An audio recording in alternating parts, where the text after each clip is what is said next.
Hello, everybody, and welcome to Alternative Interactions. I'm Gary. Today it's just going to be a little bit of a general kind of chatty thing, bits and pieces going on. Um, I was going to be doing a few more videos, a little bit more depth, and I have some questions on the pendulum sort of answer from a previous show. But I have been I self-sabotaged myself yesterday by managing to slice fundamentally from my nail down sort of like lengthwise the end of my finger off. So yeah, that wasn't a very clever move. So I've just got over a cold and then decided that my finger needed rearranging with a knife. So that wasn't very clever. All's good, all's good. My boy was around, so we stemmed the bleeding, found the offending item, cleaned it up with some Clydal silver, put it back where it belonged, and dropped a bit of super glue on it to hold it in place. And then a bit later on, the Wizard of Oz came back, and so we put some honey, pure, fresh, proper honey, and black seed oil on a bandage, and wrapped it up for the night. And I can say that the nail bed's got blood flow again, and it's all looking good. So wasn't too painful, luckily. So there we go. So that's obviously clipped my wings a bit, but I will be doing some more shows. I've got at least one in-depth one that I really want to go into. And of course, you've got to be on it really to be thinking about that. And I've got a pendulum one.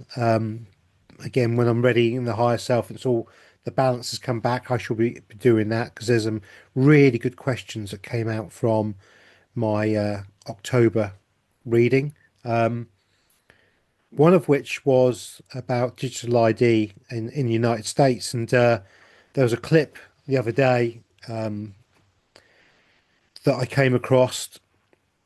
It's on my Telegram channel, and it's this guy talking about stuff that's coming up in America, and how amazing things are, and the progression that we're seeing, that they're seeing in America with the good things being done. But he also mentioned Social Security and retirement. And he alluded to the fact that if you were going to retire or you're on Social Security, I think it's SSI or SDI, I can't, the American system, but fundamentally Social Security or government benefits. And he used the word very clearly that you'd need it be digitally, your digital ID would be there for you to do it. Now, I don't know whether that is going to be a thing where you have to have a digital ID to be able to access Social Security, or whether it's an option.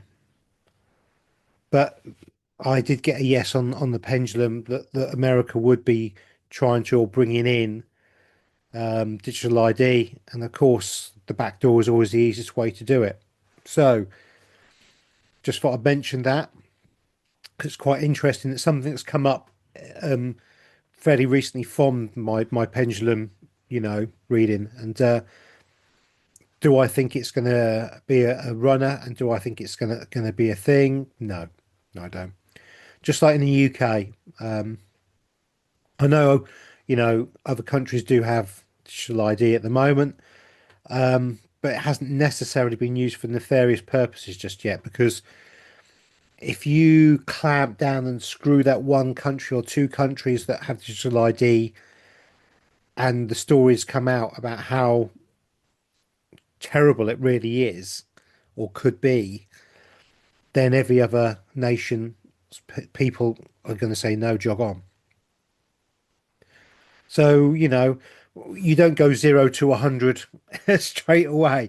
It takes a bit of time to build the momentum and the speed up, and there we go.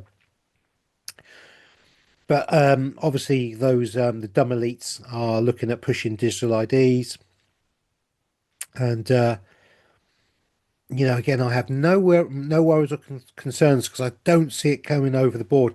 Yes, they may implement it at certain points, and certainly for travel as well. Banking and traveling seems to be the main thing. So I know that Europe is beginning to look at this kind of digital passport of going in and out. So your passport is no longer good enough in the UK, but the passport states very clearly as a legal matter that you can't be hindered from entering or leaving the country. And so if you were stopped from entering a country where you have a passport that states they can't stop you because you've got the legal permissions from the masters to do so, leave your country, you can leave your little pen and go into another penned area. My question would be, how is that legal? And are they not breaking the rules of the agreements of the passport? Just a question. Again, we live in a legal landscape, a legal realm these days, don't we? And it's just something that crossed my mind that if you've got a legal contract with the government or the king and you're stopped, then surely we must be able to sue the government and or stroke the king for losses and damages for not upholding our rights and allowing us to travel. And this goes for every other single country that would or might want to go in and out of Europe. Now, a passport that's been issued after the event, I think could be slightly different, but a pre-event passport where it was not even on the table when you got your passport out, wasn't even a consideration, I think that's got legs, personally. Now, when we go into the banking side of the digital system, very, very interesting clip came up. It was taken from Max Eigen or Egan. Max is obviously banned completely on YouTube and everywhere else. Fundamentally, I think he has a Rumble channel still, Crow House. Really interesting. He looks at stuff, but there's no filter. He says it how he sees it, and if it's dark, he goes there. Okay, so if you want to watch it, it's up to you. You know, but one thing it is correct. You know, he's not fluffy. There's no rainbow dust around that man. But what he says and talks about is fundamentally bang on the money, which is why he's banned. You know, but he very interesting piece, and so I've shared the short clip on my channel. Again, it's Alternative Interactions Telegram. There is a link in the description box below. And talking about Thailand. Now, I have been to Thailand a few times in the past, and so I have a good idea of how Thailand works, having spent, good 6 months or more, maybe 7 months over the years. I haven't been there for a long time, and I know things change quickly. But yeah, 2012 was the last time I was there, but I had spent some. I'd go for a month at a time at least. Okay, so in Thailand, cash is king, and although bank accounts are used, in the rural areas that I was on the outskirts of Bangkok, everything was really cash, and the Thais had their savings things, and they did have cards, but they would very rarely use them. Now, Max reports that they've gone on to digital ID for the banking system. Obviously, very similar to Vietnam, and they've copied it. But what they've started to do is they have been flagging that any kind of transaction that's unusual as a potential threat, and they've been locking the bank accounts down. And so they've locked 4 million bank accounts, personal and business wise, because they may have paid somebody extra or done something, or and the bank system is so sensitive, it's chopping everything. So they, instead of starting at zero, they've started at 100. and what the outcome of that is that shops, businesses, and the general public have completely lost faith in the banking sector and have gone back to cash fully. virtually fully. Now, obviously, that people will still use their cards, but when the shops are saying that they don't wish to take card payments anymore because it goes through the bank and the bank can see what's going on and it could be seen as fraudulent or dodgy or unusual, they're just taking cash. Because if you're a business, I mean, in Thailand, there's a corner shop on every corner, literally. The markets spring up and people market stalls, they're all over the place. It's very fluid system, very, it's great in that respect, but cash is always done. I mean, obviously, and so there would have been a change since I've last been there to more cards. I mean, I never used my card the entire time I was in Thailand. I'd exchange cash at a bureau or the local bank, never at the airport, bad rates, or I'd find out where I could get the best rates from, and I'd change when I got there into in baht, and yeah, and everything I did was cash. Never paid with a card at all, ever. Um, Now we have a situation where the the Thai people have lost faith in the banking system because the banks are freezing their assets. Unless they jump through 1,000 hoops, they can't get their money back. But this goes back to what I was saying previously, and I'll keep saying it again. The money in the bank is not your money, it's the bank's money. You don't own any money in the bank. The bank owns all the money in the bank as you are an unsecured creditor. And what that means is if that bank goes pop, then as an unsecured creditor, the bank will take your funds to pay off the secured creditors.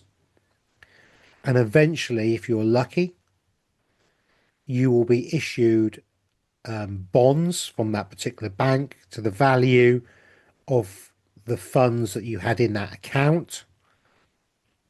But the problem is no one will want to buy those bonds off you because the bank's just collapsed. And so the bonds are worthless, pointless. And so you've lost your money. Again, sorry to keep going on about this stuff, but it's really important. We're coming up to the pinch points now. The gold and silver situation currently in the United Kingdom is very, very interesting. And it doesn't matter how they keep smashing, how the big boys keep smashing the silver price down, and they really are. I think in one day, 135% of all the traded silver for, you know, available in the whole world was traded in one day. So it's 135% of the entire world's silver. So more than, 35% more than the entire world's silver was traded in one day to try and smash the prices down on silver because the banks are so short in it. There's chaos going on at the moment within the bullion system, and the bullion system is the real money. They've been selling bits of paper as gold and silver, and now people want delivery. They don't have it. In the UK, silver and gold is becoming more and more tricky to get hold of through the bullion dealers. Some have stock, some don't. And we're seeing the prices rising because of this. Not necessarily because the silver price has been rising, because they've banged it down this week. Boy, they've been giving it a good kicking. But because of the rarity of the stock, there's a limited stock. So only X amount. And when that runs out, there isn't any more. So I'll say that bit again. When the stocks they have in the United Kingdom run out, there will not be any more because there isn't any silver to make further coins or future stuff from. So I think it's about £61.50 per coin, including VAT at the moment. A few weeks ago, there was £35 a coin, £40 a coin, including VAT at the most. Just a few weeks ago. And if you go back 4 years, 3 or 4 years, it's £22, £25 a coin, including VAT. So we can see the chart going up, and it hasn't even started going yet. It really hasn't. There's lots of shenanigans going on with the banking industry at the moment, and it's something I need to delve in deeper with. And I may even do a show with Miten a bit earlier than normal. I haven't spoken to Miten yet, but about this because I want to get his view on the crypto and what's going on as well, because I think it's very, very important what's going on, because I think the American government is doing some shenanigans with the American dollar and crypto currently, or Stellar. So it's interesting times, but if you don't physically hold it in your hand, you don't own it. Doesn't matter what the price is at the moment. If you can afford to buy some silver or some gold, not financial advice, definitely not, get some. It's real money. It's the only money. There's a very interesting quote from Judy Sheldon. I have posted it again on my alternative interactions Telegram group. Again, it's worth looking at. I will go through that when I do a proper financial one. Okay, so I'm not going to go any more on the financial. And I know probably most of you have turned off now, and but it's very, very, very important at the moment, because that is truly the way that the old guard and the old system is going to collapse. And it's one of the big signs that we're going to see. And silver is going to be one of the key aspects of the collapse. So interesting times for sure. Um, and again, that links into what I was talking about previously. Again, about Trump bailing out Argentina, but not bailing out Argentina as such, bailing out Milei, the Prime Minister of Argentina, with 20 billion. And I actually wrote a few days ago that wasn't, 20 billion to sort out Argentina's issues wasn't even enough to take the drip off the nose with a piece of tissue. And I saw a report today, it's now gone to 40 billion, up to 40 billion. And I think America's also backing or confirming financially via through the IMF systems or whatever, Argentina's economy. I'm pretty sure, the American people are very happy about trillions extra being put onto the national debt if it all goes pop, with America holding the baby. Obviously, Argentina has been doing deals with China, with the BRICS nations, and it's a very, very expensive way to try and leave yourself back into the fold, isn't it? Yeah, I think the federal government's still shut down, isn't it, in America? Sorry if you can hear some noise out the back. One of the neighbours is having some work done. Their driveway fell to bits. New houses. What more do you expect? So they're fixing that. Yeah. So just print more money, create more money at fresh air. I did say I'd stop that, and I do apologise, but it's everywhere, isn't it? Um, it's interesting in the UK that some ladies did a citizen's arrest on one of the guy who's in charge of Anglian Water. We have regional water companies within the UK, all of which are owned fundamentally by the WEF. So there's a podcast done by Sheep Farmer, well, probably about a month ago, maybe more, maybe less, probably a monthish ago, and they were having a general chat and they got onto that, and they were talking about the water companies and who actually runs them, and all the companies that run the water companies in the UK, none of which are English or British or United Kingdom based. All these major companies are all WEF affiliated, and also many of the people in charge of these companies, obviously not inside the UK, but the parent companies are all WEF members active. And so, yeah, United Kingdom doesn't own its water, and it's very clear that pumping raw sewage into rivers and the sea is far more lucrative than actually treating the water, and pollution and environmental damage is not a problem, and you can do what the hell you like. So these lovely ladies have gone and done a citizen's arrest on the chairman of Anglian Water, top dog. Held him for an hour. Bless them. They just held hands and did a circle round him. Of course, when the police turned up, they didn't do anything.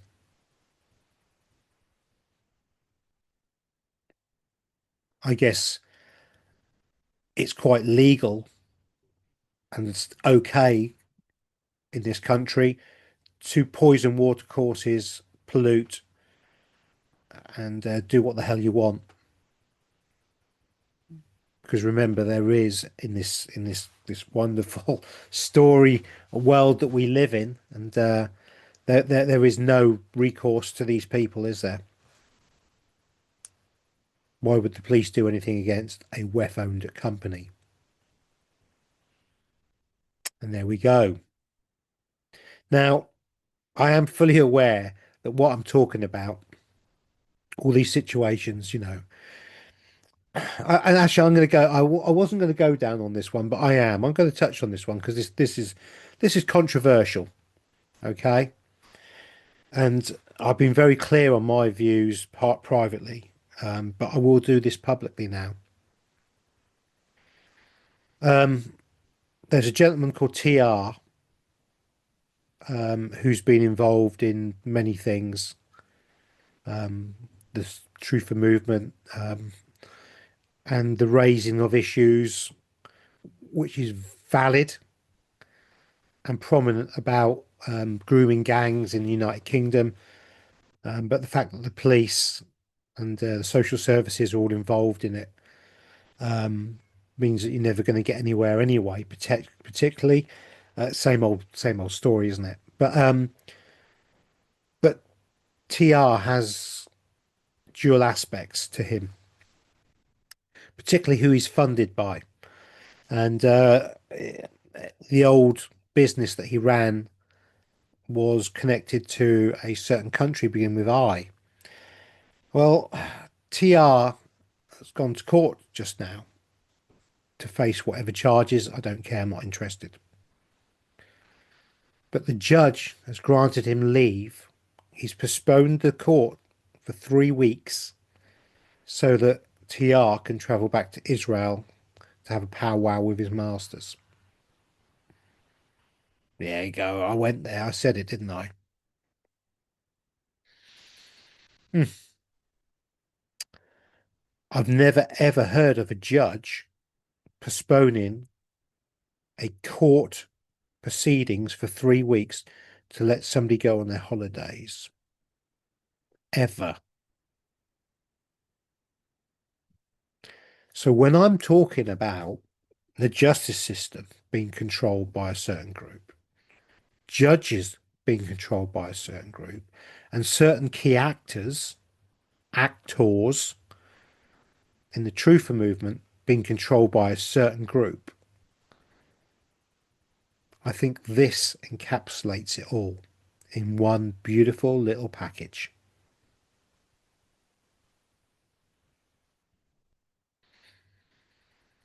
Now, I know that's going to trigger a lot of you, and I know that's going to be, oh, but if you go onto my Telegram channel and you do a little search, Telegram's a really, really good source of information, actually. It doesn't have to be my channel, it can be any channel. You've got three dots at the top corner. When you press them, you get a little arrow, like a little magnifying glass thing. You press that and you can type in anything you want and it will search through Telegram. The entirety of Telegram and all the channels you belong to, or if it's the particular Telegram channel you're in, it'll just search that for all the information. And so everything within that Telegram channel, all the information that's ever been put up, you can search for. But also, if you touch the top banner or click on the top banner, it comes down with all the files and all the pictures and all the information, so you can scroll through and look at stuff. If you want to do a bit of research and look at stuff, some of the stuff that's been posted, very interesting. Okay. Because part of the problem of, here we go, soapbox time. Part of the problem we have is apathy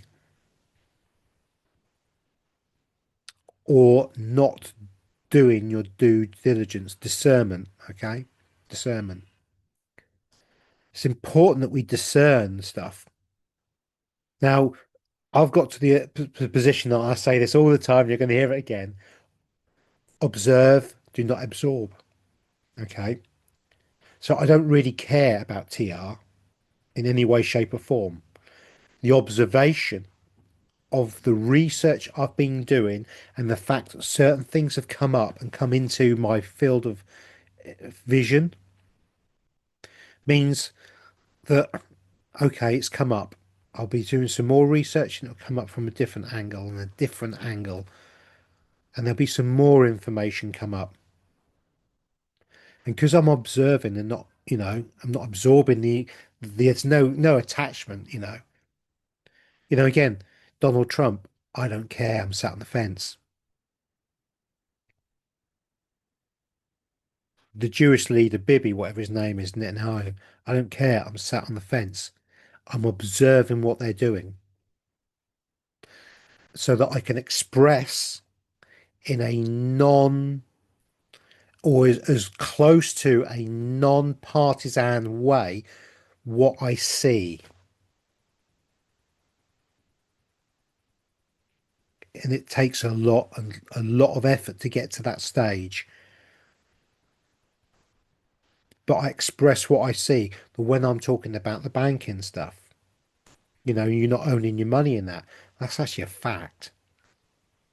Banks create money out of fresh air. That's a fact. And I've observed this, and so I can express it. So, so when I'm from all the research I do, I get this broad picture of lots of things, and certain people turn up in certain places doing certain things. Certain family names will keep coming up. Okay, so research is really important so that you can then build up your own discernment and understanding of what could be going on. We often, and I've been more than guilty of this. Oh my God, have I been guilty of this? We often hang our coat on a peg, thinking that peg is the one, only for the coat to fall on the floor. But because we've invested so much time and energy onto that one peg, we'll then make excuses for the peg dropping the coat, when in fact the peg was never suitable for holding anything better than a coat. It's the investment or the emotional attachment of our connection to the peg, analogy time, obviously, that then skews our vision of and our perception and our discernment of a situation. Now, I try really hard not to. I try not to.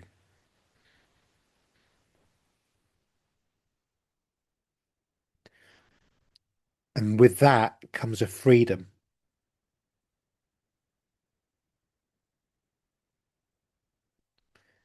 If we take Joe Biden, for instance, it's very clear there were 6 or 7 versions of him, maybe 9 or 10 versions of him that have been pumped out into the public arena, different faces. He went left-handed to right-handed, never signed a thing via the auto pen, and all that kind of stuff.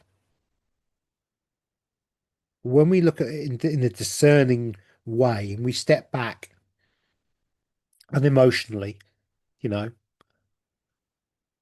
it's very clear that the most powerful or one of the most powerful countries in the world was being run by a shadow committee in the background while a puppet stood at the front. Now, was that a surprise or a shock? To me, no, because it happens everywhere. Every single country is the same. And this is where we get our terms like selected, not elected. The character Joe Biden was selected to become prime minister or president, and so they made sure he was elected.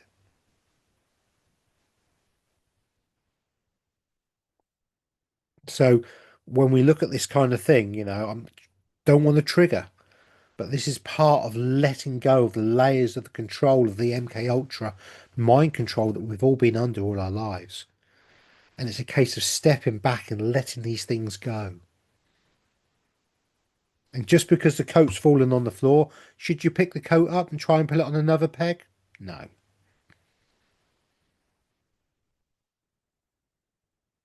What was your reaction to the peg and the coat falling? That's the key point. It's about analysing yourself. How did you feel about that? Why did you react that way? Did I react because I was invested? Did I react because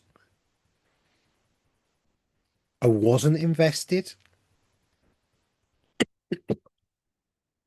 Sometimes non-investment is a good thing, sometimes it's not. Again, it's balance. Why am I feeling this way? Have I invested too much into this? Have I not invested into this enough? What research could I do? What should I have potentially done in hindsight?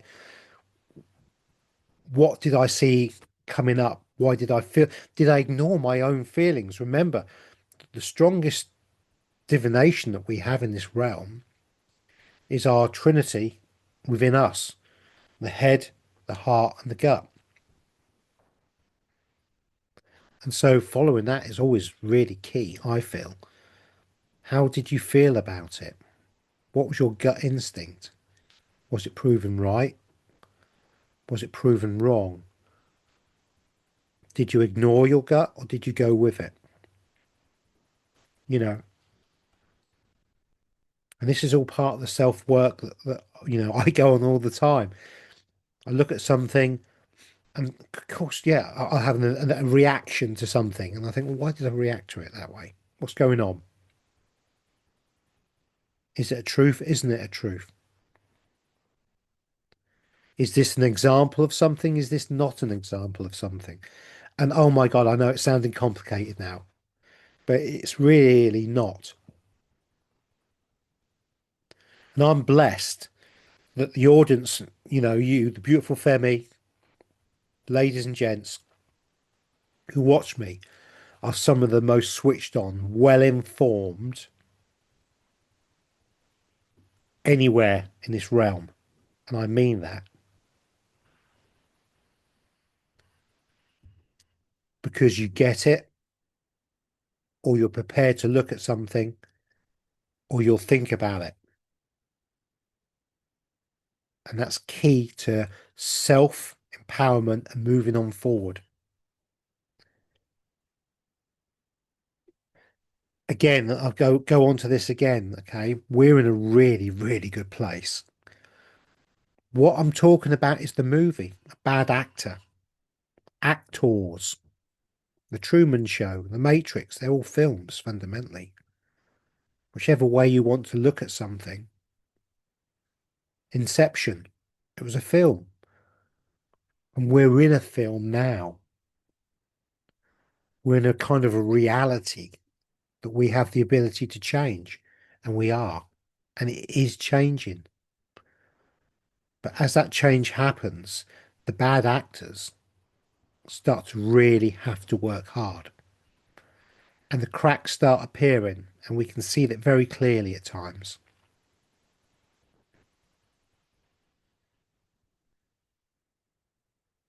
We have huge, huge changes coming up. We really do. And all I want, all I would love is for everybody to be as well set up as they can be. Now, that doesn't mean if you, I mean, some of you out there, many of you out there have got no money at all. by design, but you got no money and you're struggling to keep your head above water.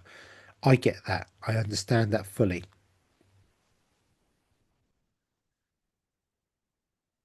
But if you mentally understand what's going on and what's going to be and what's likely to be, and you're mentally prepared for it, you're already in front of the game. If you have one or two silver coins, hold on to them for dear life. Not financial advice. Do not sell anything, any metals, any precious metals at the moment. Hold on to them for dear life, because at some point in the very near future, they're going to have to revalue gold, very likely. And this is something I'll talk about in future program because I know it's a turn off, but it's important. But when you're mentally prepared for these things, it's not a shock. And then things start to make sense and you can click two or three, four, five things together. They slot into each other. All of a sudden, the aha moments come. And when people, and they will, start going, oh my God, what's going on? What's going on? And you can explain to them in a calm and concise way what's been going on and what you think is going on, it makes all the difference. And even if you don't and you know it, your informed field, the energy coming off you will be going all around this entire beautiful universe. And subconsciously, people will pick up on it as well. Remember, one little tea light can light an entire room. Be the tea light. Observe, do not absorb. Become the light. Shine your light. And it's an amazing time. And it really is. So, with that, I shall go. Tomorrow, I'm hoping to do a bit more of a technical, um, um, a mind bender perhaps on quantum mechanics and informed field. A few things that have come up recently that myself and the Wizard of Oz have been talking about, and it's kind of about the conceptual nature of this realm, which is, I like that sort of stuff. I'm sad like that, I know, but it's really interesting, and hopefully you'll find it interesting as well. Stretch the brain and the matter. I've got a few other bits and pieces. I've got some collabs coming up as well, which I'm looking forward to. And nearer the time, I'll tell you about them as well. But one of the collabs coming up in the beginning of November is with someone new, and I think you'll really enjoy them and what they bring. So I'm really looking forward to that one. So I've got a Gordon one coming up in the future, and I'm sure there'll be a Sonia one very soon as well. I need to message Sonia. And for all those that have emailed me and stuff like that, I'm sorry, but I'm a little bit behind at the moment with all the emails and all my stuff because of certain issues. But with that, thank you very much. Love, light, and blessings, everybody, and I shall catch up with you very soon. Bye bye.